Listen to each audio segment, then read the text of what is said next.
ज्याने करावं भलं त्यालाच दिली जातात दुःखाची फळं. आजच्या पहिल्या वाचनामध्ये यिर्मया संदेशचा त्याचं गारानं परमेश्वरासमोर मांडत आहे. ज्याने परमेश्वराचा संदेश लोकांपर्यंत दिला, ज्याने परमेश्वराच्या मार्गावर चालण्यासाठी लोकांना शिकवलं, तीच लोक त्याला मारण्यासाठी त्याचा काटा काढण्याचा प्रयत्न करत आहेत. तर शुभवर्तमानामध्ये येशू त्याच्या दुःख सहनाविषयी आपल्या शिष्यांना सांगत आहे आणि सेवेमध्येच खरा मोठेपणा लपलेला आहे असे येशू ख्रिस्त त्यांना सांगत आहे.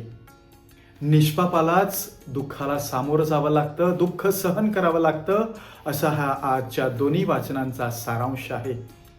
सत्यासाठी दुःख सहन करणं हे खूप अगत्याचं आहे आणि येशू ख्रिस्तानं देखील सत्यासाठी दुःख सहन केलं आणि मानवाला तारण मिळवून दिलं. आपल्या जीवनामध्ये देखील सत्याचं जीवन जगत असताना आपल्याला दुःखाला सामोरे जावं लागत असेल, आपल्याला कष्टाला सामोरे जावं लागत असेल, आपल्याला अनेक अशा त्रासांना सामोरे जावं लागत असेल, परंतु यिर्मया संदेश दुःखांना सामोरे गेला. येशू ख्रिस्त दुःखांना सामोरे गेला आणि त्याने विजय मिळवला.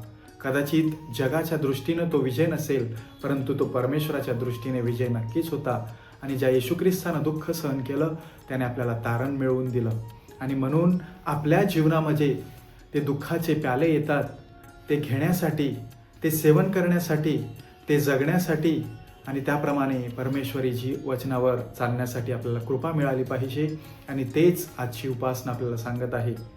त्याच मार्गावर चालूया आणि सेवेमध्ये आपलं जीवन समर्पित करून परमेश्वराचा मार्ग इतरांपर्यंत पोहोचवण्याचा आणि त्याच मार्गावर चालण्याचा आपण प्रयत्न करूया.